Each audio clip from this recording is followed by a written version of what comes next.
Good morning, afternoon, or evening, wherever you're at, ladies and gents. I am Kura Isagami, your resident tinkerer and Medarotter, and this is the Medarot News Network, bringing you all the latest developments and happenings with our favorite pet fighting robot series. Well, as we crest into week 3 of the Gurren Lagann collaboration with Medarot S, it looks like this week we'll be seeing the introduction of 2 more models that, up to this week, were previously enemy-only NPCs, so we did already have a little bit of a guess as to what to expect with their kits and any new moves that they're introducing. But with this week, of course, being the titular Villains Week, sporting 2 more models of collaboration, we still have lots of exciting surprises that are to come our way. That being said, let's go ahead and jump right into what was officially announced for this week, starting with the gacha banners and who to expect in week 3 of the Gurren Lagann 2025 collaboration.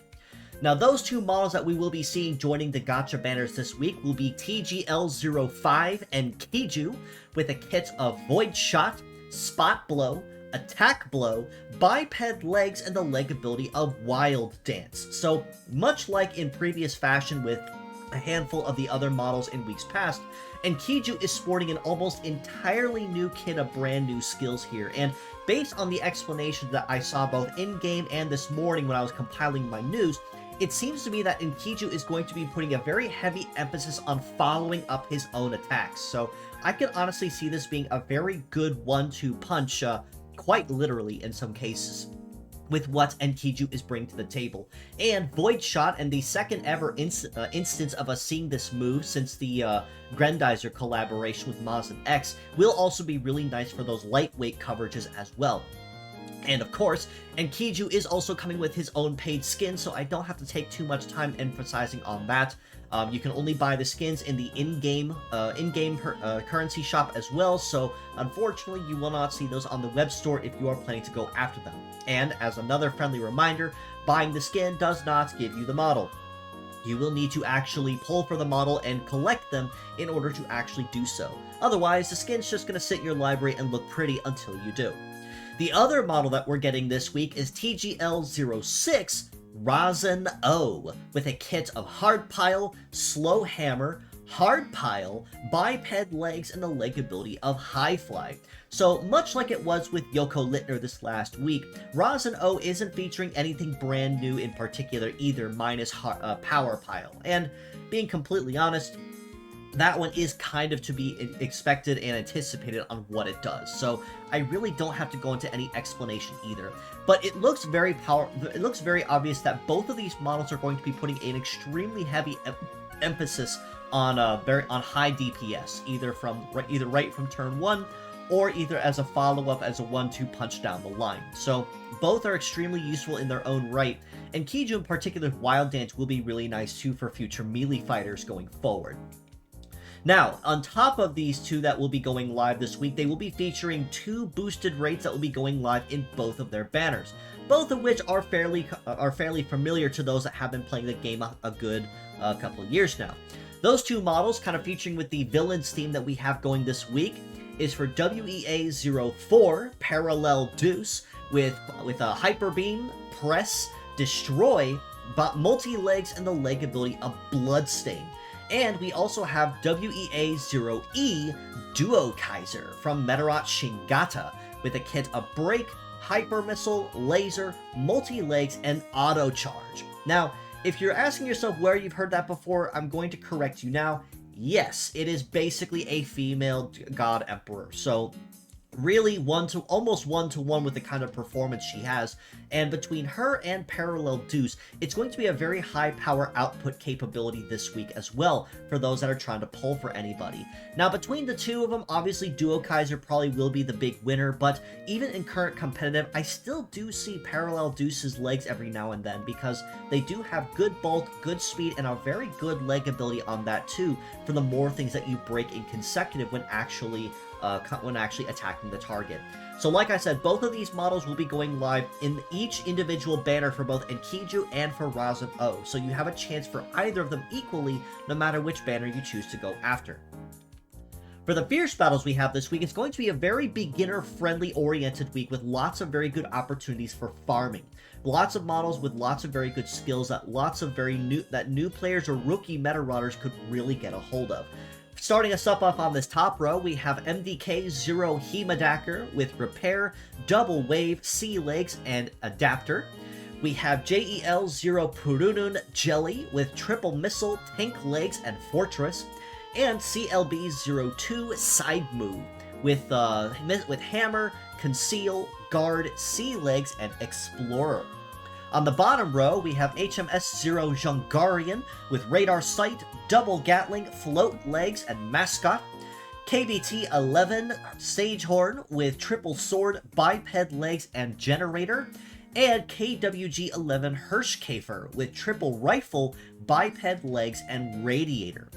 So obviously, it goes without saying that I am particularly favoring both Sagehorn and Hirschkäfer this week because basic sword and rifle attacks, non-heavy with very solid middling stats as well, means that they're parts that you can use basically anywhere, either as a brand new Medarotter just starting out, or if you're a seasoned Medarotter looking to have some holes filled in the particular team build you're making.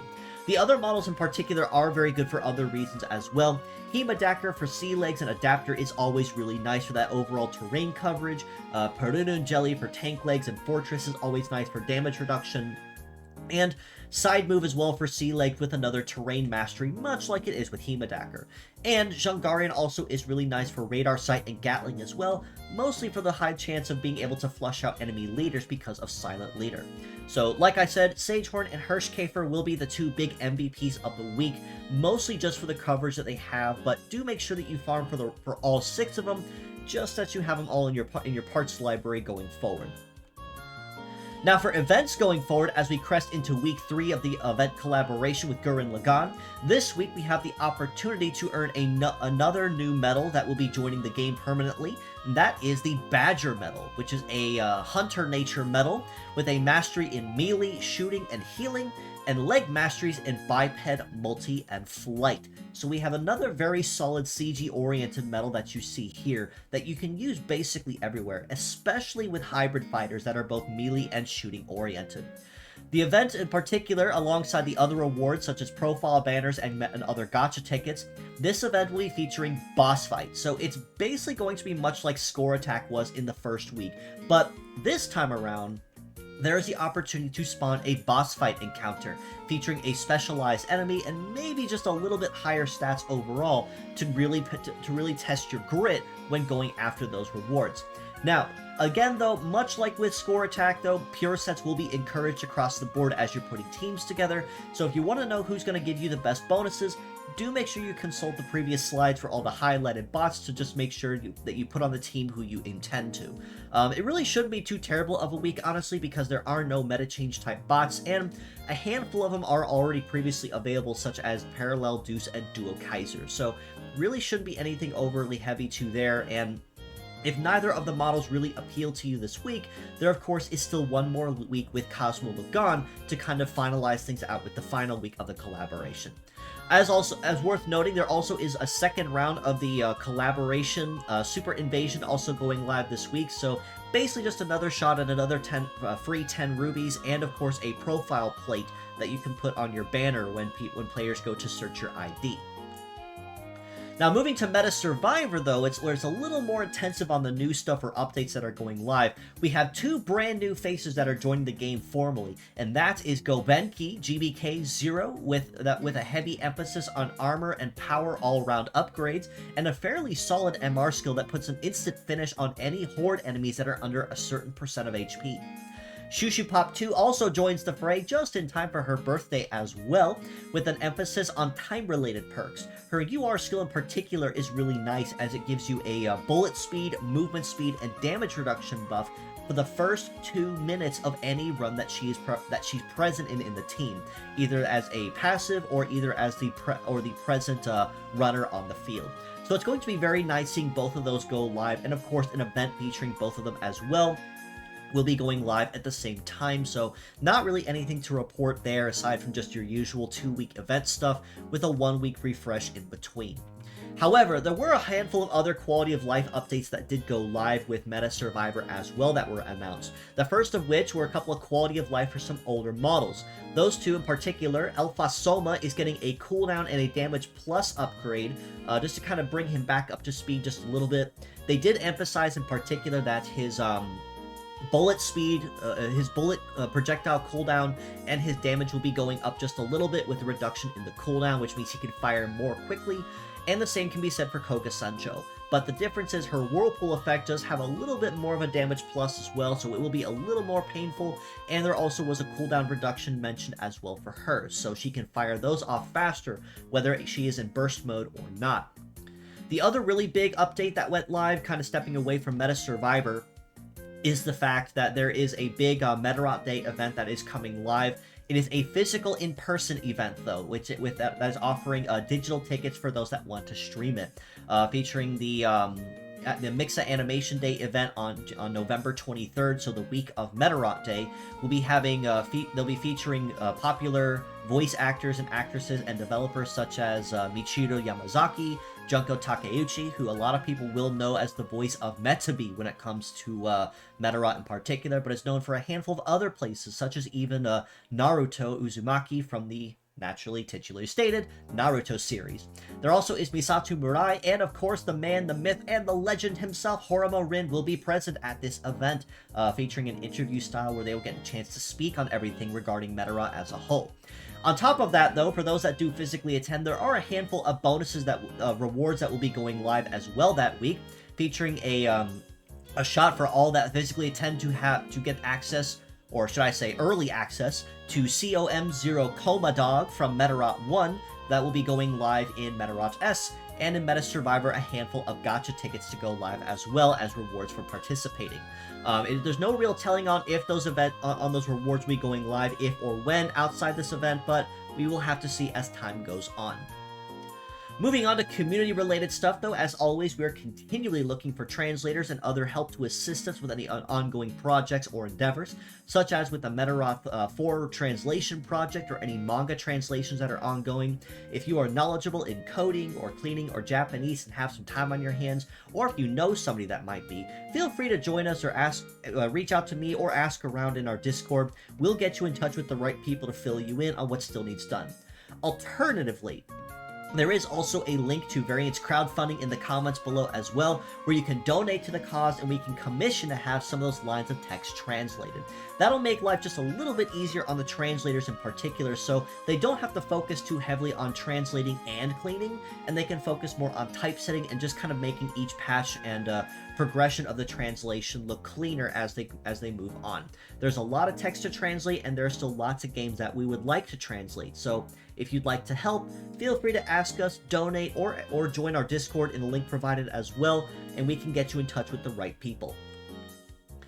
Moving on to other community-related stuff, this is the official 2-week countdown before the Project Rising Beetle Ori Meta Contest officially closes, so there is still plenty of time for you to submit your entries to be considered and delegated when I do look over all the entries for our big prizes. As a friendly reminder for this contest, it is going from September 16th to November 11th, so it's coming down to crunch time officially. There is a free-for-all theme, so there is no requirement or theme prompt required for designs, and there is a cash prize on the table as well as the personalized concept art drawn by yours truly. So I'm excited to see what you all are going to come up with. closer to the end of the event, and I'm hoping that you guys will start really cranking out some bangers to really start filling in that submission channel going forward, so it makes it really hard for me to have to decide on winners. And I will reiterate a previous clause that I had when this contest started. If we can reach 21 entries or more by the time this contest ends, I do have a handful of people selected already that will be joining me in a on-stream panel, and we'll go over all the designs together and deliberate on winners in real time, instead of me going through all of them personally.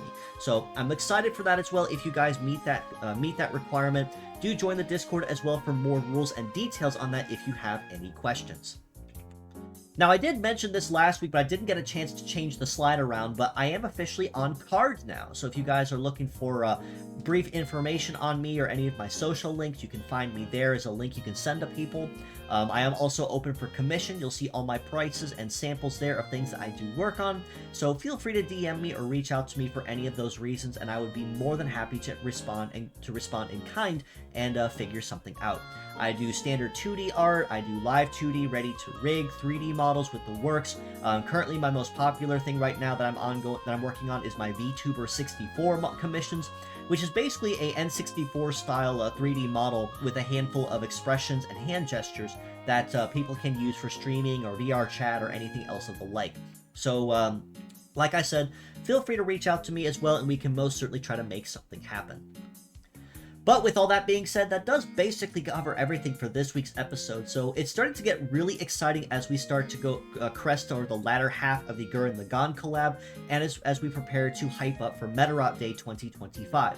But if you'd like to know more, you can follow us below on Facebook at the Medarot News Network page, or the Metabots Forever community, currently cresting over 51,000 members. You can also join us on Discord in the link provided and in the comments below to keep an even closer ear to the ground on the action.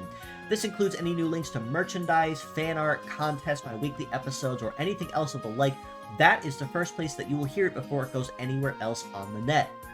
You can also reach out to me personally on Twitter, Discord, or Blue Sky at Isagami Kura. So again, if you'd like to possibly commission me for something, if you have any questions or feedback or suggestions for me, or if you'd like to possibly collaborate with me, there is always a seat here at the news desk for anyone that would like to tune in.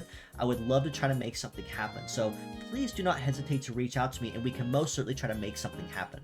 But with all that being said, once again, thank you again for your continued support and encouragement of the MNN's ongoing endeavors as we crest 4.5 years, cresting toward 5.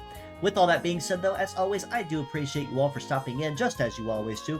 And until next time, this is your host, Kura Isagami of the Medarot News Network, signing out.